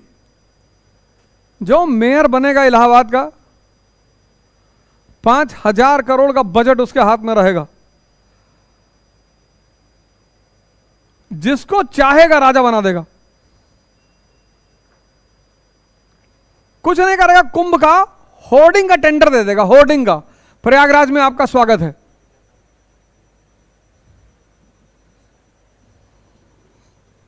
यूपी सीएम की फोटो और प्रयागराज में आपका स्वागत है, और दे दिया 20 करोड़ का बैनर लगा दो, 20 करोड़ पास कर दिया।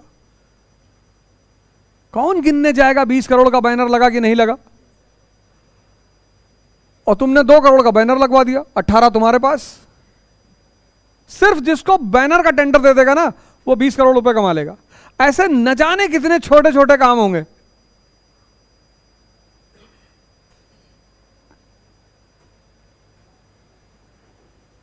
इसलिए चुनाव लड़ना हर आदमी के बस की बात नहीं। ये सिर्फ चुनाव नहीं है, ये इकोनॉमी का खेल है, इकोनॉमी का। इसलिए बैंक में क्लर्क हो गए तो जिंदगी सुकून से कट रही है। सुबह उठे, टिफिन लिए, एक्टिवम फंसाए नीचे, चश्मा उस्मा लगा के पहुंच गया बैंक, और 40 साल जॉब किए, कोई छेड़ने वाला नहीं है। इसलिए दुनिया, इस देश में नौकरी करना बहुत आसान है। सोचो, मेयर के इलेक्शन में इतनी मारा मारी है। पहली बार तुम देख रहे हो मेयर के इलेक्शन में नेशनल लेवल के लीडर उतर आए हैं, प्रदेश स्तर के लीडर उतर आए हैं। अपने पिता उता जी से घर पे जाके पूछो कि कभी मेयर के चुनाव में कोई लीडर आता था भाषण देने? कोई नहीं आता था कि जाओ यार, अच्छे बच्चों का चुनाव, उसमें कौन जाएगा। 23 में मेयर, 24 में लोकसभा, तो 5,000 करोड़ कुंभ का बजट और 5,000 करोड़ स्मार्ट सिटी। पूरी दुनिया के लोग आएंगे इलाहाबाद देखने के लिए। 10,000 करोड़, दीवालों पे रामायण की चित्रकथा बनेगी। टेंडर दे दिया 100 करोड़ रुपए का कि इलाहाबाद के हर दीवार पर रामायण की हर कथा का अंकन करवा दो। कितना पैसा लगेगा? साहब 40 लाख रुपया लगेगा। दे दो 100 करोड़ रुपया। अच्छा वाला रंग लगाना, वो स्पेन वाला। जी जी जी जी जी। 10,000 करोड़। इस 2 साल में इलाहाबाद में 10,000 करोड़ का हेर फेर होगा।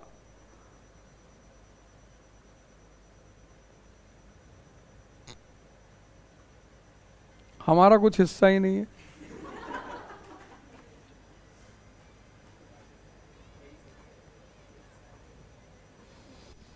हमारा यार कुछ हिस्सा ही नहीं। तुम काहे दुखी हो रहे हो? पीछे बैठे हो। हाँ, नहीं नहीं, तुमसे कह रहे। और पीछे तुम्हें बगल जो बैठे, तुम काहे दुखी हो गए यार?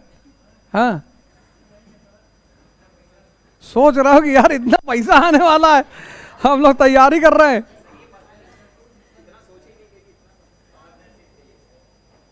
हाँ हाँ, सरकार करेगी ना।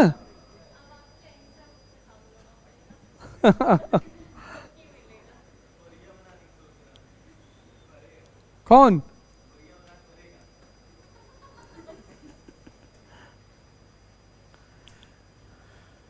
सोचो, ये आम जनता बेचारी, ये कभी इसको कुछ पता चल पाएगा?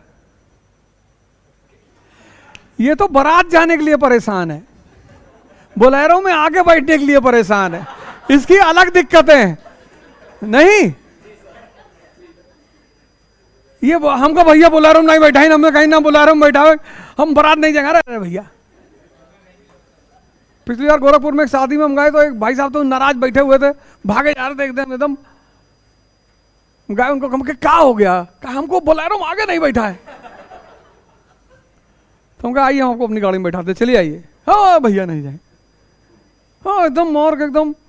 बताओ यहाँ 10,000 करोड़ का लेन देन होने जा रहा है, वो बोलेरो में आगे बैठने के लिए परेशान। ये बोनेट पे गर्म रहता है ना, इंजन रहता है बोनेट पे तो पॉपकॉर्न। सोचो, इसीलिए वो तुमको चाहता है कि तुम ब्यूरोक्रेट बनने जा रहे हो। वो नहीं चाहता है कि तुम बोलेरो में आगे बैठने के लिए परेशान रहो।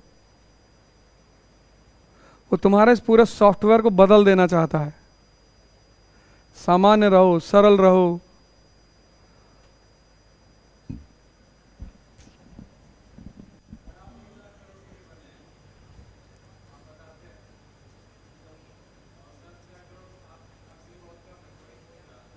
अच्छा नहीं यार, कम से कम 10% तो मिल ही जाता अगर कोई दांव लग जाता। चल ठीक है, आगे बाद में जब रिकॉर्डिंग चले। नहीं ये सब नहीं करना चाहिए। ये सब गलत बात है। ये सरकार का काम करना चाहिए और विकास को बढ़ावा देना चाहिए। ये सब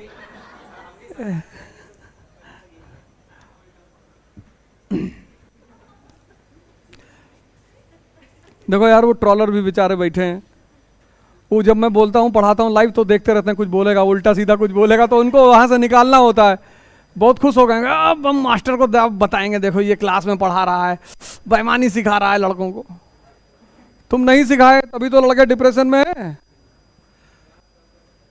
कौन बैठा हुआ है संत पार्लियामेंट या विधानसभा में? एक आध नाम हमको भी बताओ। देखो गांधी जी बेचारे लाठी वाठी लिए खड़े हैं। आज के समय में होते तो अब तक ईडी इनके यहाँ घर में छापा मार दी होती आश्रम में।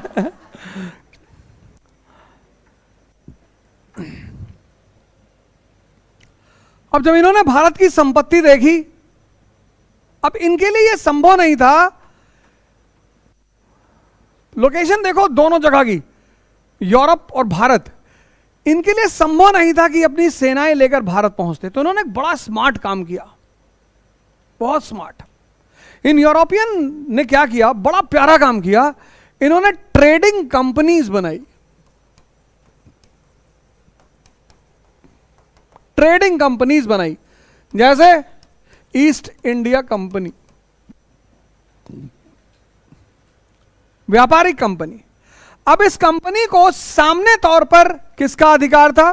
ट्रेड एंड कॉमर्स का। 1599 में बनी थी, 1599 में।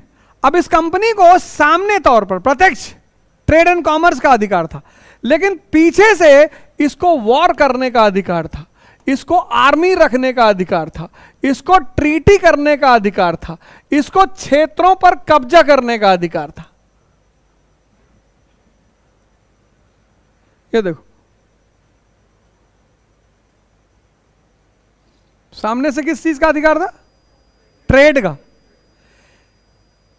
अब सोचो तुम, अब दिमाग लगाओ, अब तुम अपना दिमाग लगाओ, शांति से बैठो, सोचो। अब कैप्टन हॉकिंस जब जहांगीर के दरबार में पहुंचता है इसके प्रतिनिधि के रूप में, तो जहांगीर क्या समझेगा कि ये तो व्यापारी हैं। किसका राइट मांगने के लिए आए हैं? व्यापार का।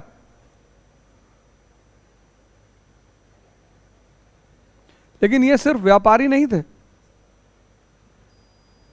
ये सिर्फ व्यापारी नहीं थे। 1498 पुर्तगाली पहुंचे भारत, कालीकट, और 1510 में पुर्तगालियों ने गोवा पर कब्जा कर लिया।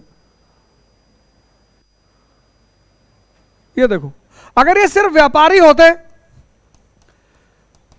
1498 पुर्तगाली पहुंचे कालीकट, पोर्चुगीज, और 1510 में इन्होंने गोवा पे कब्जा कर लिया। किसने? पुर्तगालियों ने। 1636 में, 1636 में इन्होंने हुगली पर कब्जा करने की कोशिश की। हुगली बंगाल वाला, एक हुबली कर्नाटका में है। वो बा है, ये गा है, हुगली।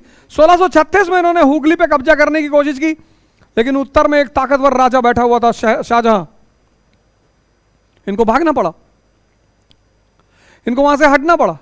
1687 में 1686 सॉरी 87 87 में इंग्लिश ने हुगली पर कब्जा करने की कोशिश की। इन्होंने औरंगजेब की समस्याओं का फायदा उठाने का प्रयास किया। वो दक्कन में बैठा हुआ था, वो परेशानी के दौर से गुजर रहा था, तो इन्होंने सोचा उसकी परेशानी का फायदा उठा के हुगली पर कब्जा कर लिया जाए, बंगाल। लेकिन फिर उसने मारा इन सबको।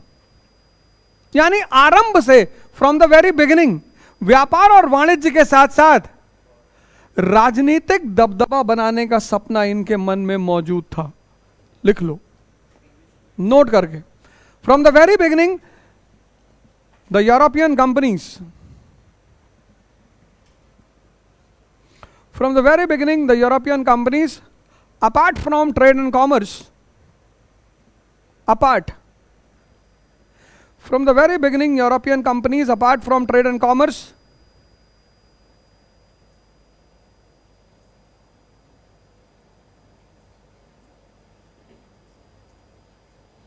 had the intention, apart from trade and commerce, had the intention for political domination,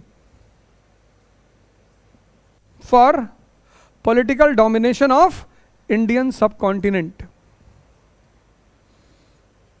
political domination of Indian subcontinent. यानी आरंभ से व्यापार और वाणिज्य के साथ राजनीतिक प्रभुत्व बनाने का भी सपना। कहां पर? भारतीय उपमहाद्वीप पर। लेकिन शुरुआत में इनकी दाल गली नहीं। क्यों नहीं गली? क्योंकि उत्तर में ताकतवर मुगल राजवंश मौजूद था। अब अवसर, हर आदमी, जैसे तुम्हारे पास अभी अवसर है,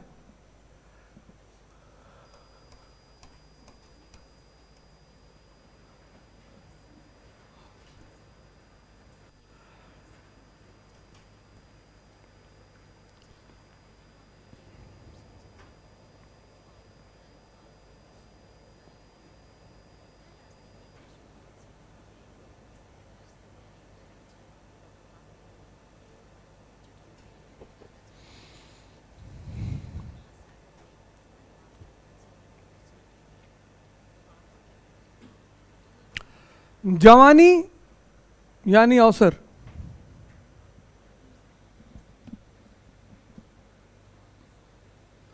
अब तुम जब तक इसको बनाए रख ले जाओ, तुम 60 साल तक जवानी बनाए रख ले जाओ, वो तुम्हारे ऊपर है।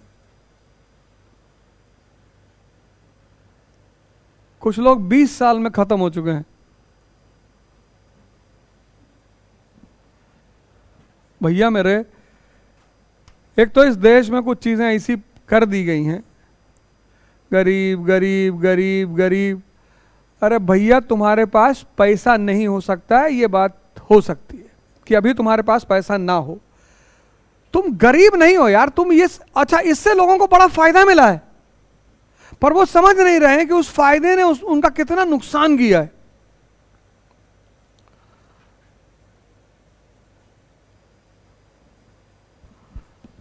नेहरू एक जगह, एक विहार एक जगह है दिल्ली में, मुखर्जी नगर में एक जगह नेहरू विहार, एक नेहरू करके कोई और, नेहरू विकास ऐसा कुछ और है।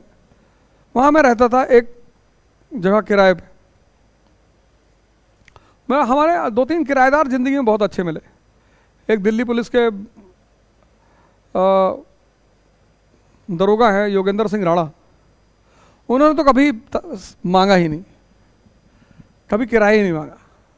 जब जाते थे, आता था, ले आते थे, दे देते थे, मांगते नहीं थे। मुस्कुरा देते थे 3-4 महीना बीतने के बाद, तो हम समझ जाते थे कि कह रहे हैं, लेकिन मांगा नहीं कभी। तो हम वही नेहरू विकास में, नेहरू विकास ही नाम है उस जगह का, मुखर्जी नगर में, तो वहाँ एक मकान में रहते थे। तो 2-3 महीना होगा किराया ही नहीं दिए।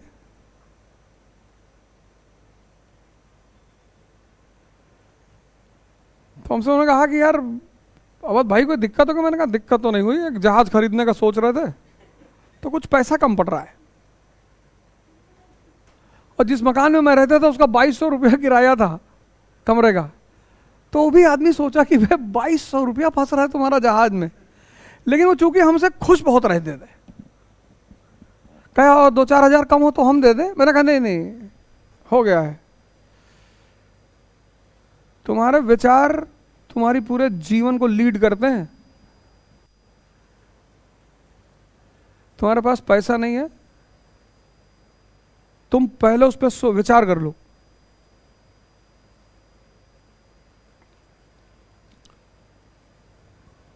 इतने सारे अवसर हैं बाहर,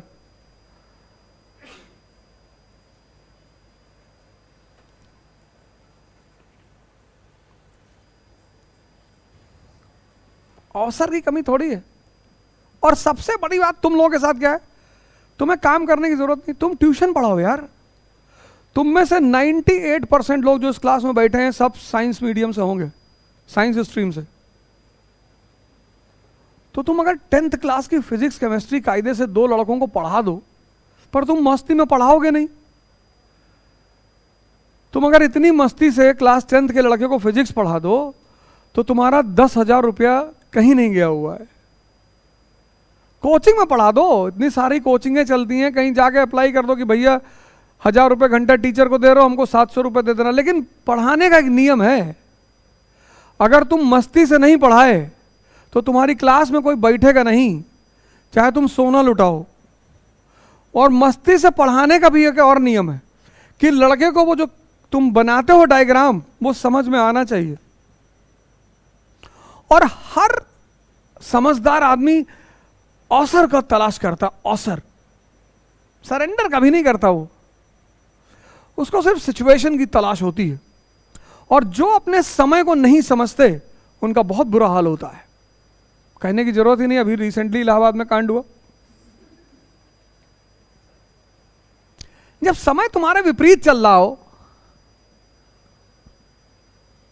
जब समय तुम्हारे खिलाफ चल रहा हो, एकदम शांति से बैठ जाओ, माला वाला ले। भगवान राम भी रोए, लक्ष्मण को जब तीर लगा तो ऐसे थोड़ा कि तीर निकाल के जान डाल दी, वो भी रोए।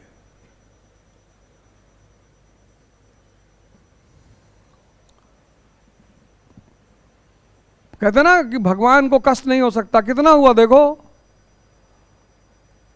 भगवान थे, उनकी पत्नी उठा ली, आंख बंद करके पता कर लेते, सारा ब्रह्मांड चला रहे हैं।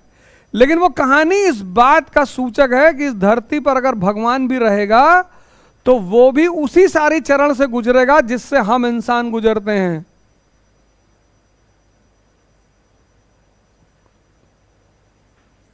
भगवान थे ना, जंगल जंगल ढूंढने की क्या जरूरत थी? हे खग मृग, हे मधुकर सेणी, सबसे पूछने की क्या जरूरत थी? खुद ही आंख बंद करके पता कर लेते। लेकिन वो स्ट्रगल उनकी लाइफ में चल रहा है। अवसर,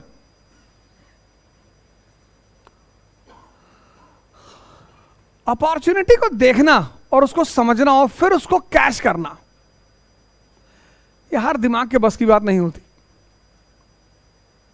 शांति से बैठ गए ये लोग, एकदम शांति से। 1687 के बाद ये एकदम शांति से बैठ गए कि जब अवसर आएगा तब देखेंगे, और अवसर आ गया। 1739 बैटल ऑफ करनाल।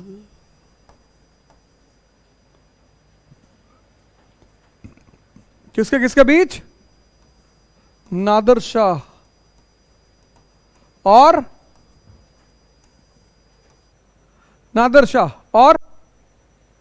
मोहम्मद शाह रंगीला, मुगल बादशाह मोहम्मद शाह रंगीला।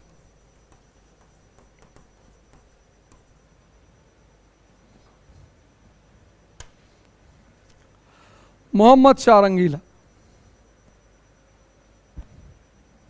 कुछ कहने की जरूरत ही नहीं, नाम से पता चल रहा है और परिणाम सबको पता है। मुर्गा बना के मारा इनको, पिकॉक थ्रोन उठा ले गए, कोहिनूर हीरा ले गए। टोटल जो लूट थी नादिर शाह की वो 70 करोड़ रुपए थी 1739 में। टोटल लूट 70 करोड़। 3 साल उसने ईरान के लोगों से कोई कर ही नहीं लिया। 3 साल। 3 साल उसने ईरान के लोगों से कोई कर ही नहीं लिया। और इस घटना से सबसे ज्यादा खुशी हुए यूरोपियंस। लेकिन अब परिस्थितियां बदल चुकी थी। अब पुर्तगाली भारत पे कब्जे के रेस से बाहर हो चुके थे। अंग्रेजों से वैवाहिक संबंध बना चुके थे। मैरिज अलायंस, कैथरीन बरगेंजा बंबई दहेज में दे चुके थे। वो उस गेम से बाहर हो चुके थे। बोले हम व्यापार करेंगे भैया। कौन? पोर्चुगीज। डच ने स्ट्रेटेजिकल अलायंस कर लिया था। उन्होंने अंग्रेजों से कहा कि देखो तुम हमको मसाले का द्वीप दे दो। कौन सा एरिया? Indonesia, Malaysia. और बोले तुम हिंदुस्तान रख लो। तो डच भी इस गेम से बाहर हो चुके थे। अब 2 बचे थे सिर्फ, एक इंग्लिश और फ्रेंच। और अब इन दोनों के बीच संघर्ष की शुरुआत हुई कि भारत पर असली दावेदारी किसकी। और यहीं से आधुनिक भारत के कहानी की शुरुआत होती है। और इस चैप्टर को कहते हैं एंग्लो कर्नाटिक वॉर्स।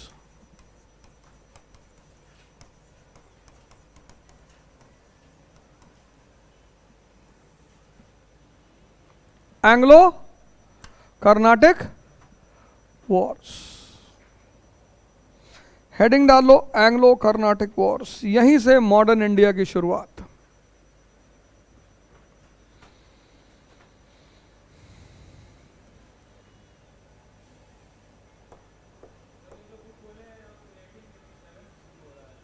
हाँ तो हम बाकी लिखाएंगे ना, क्या टेंशन ले रहे हो। इसीलिए मैंने तुमसे कल कहा था वो भी ले आना, क्या कहते हैं, अनसॉल्व्ड। जिससे तुम्हें ये तो पता रहे क्या पूछता है। कल से शुरू करेंगे। कल से अनसॉल्व्ड ले आना। सुबह की कितने बजे क्लास होती है? तो 8 बजे। जो नियम है वही। आज चूंकि मुझे आना था इसलिए आगे पीछे हो गया। यहां तक कहानी क्लियर है ना? ठीक है चलो कल मिलते हैं। किताब तुम्हारी यहां रखी हुई है, ये ले लो। जय हिंद फ्रेंड्स, श्री यथार्थ आईएएस प्रयागराज। भारत में पहली बार सिविल सेवा के प्रतिस्पर्धियों के लिए एकदम नया प्रोग्राम द्विज अवध ओझा के निर्देशन में 7.5 घंटे की क्लास पर डे। पहला 2.5 घंटा आप जीएस पढ़ें, दूसरा 2.5 घंटा आप न्यूज़पेपर तैयार करिए हमारे साथ क्लास में, और तीसरा 2.5 घंटा आपने आज जो पढ़ा है उसको कंसोलिडेट करिए, होमवर्क करिए। पूरे 8 घंटे आपको अपने संरक्षण में रखेंगे। भारत के सभी प्रतिस्पर्धी जो अपनी तैयारी को लेकर भयभीत हैं, डरे हुए हैं, मैं उन सबको प्रयागराज श्री यथार्थ में आमंत्रित कर रहा हूं। जय हिंद।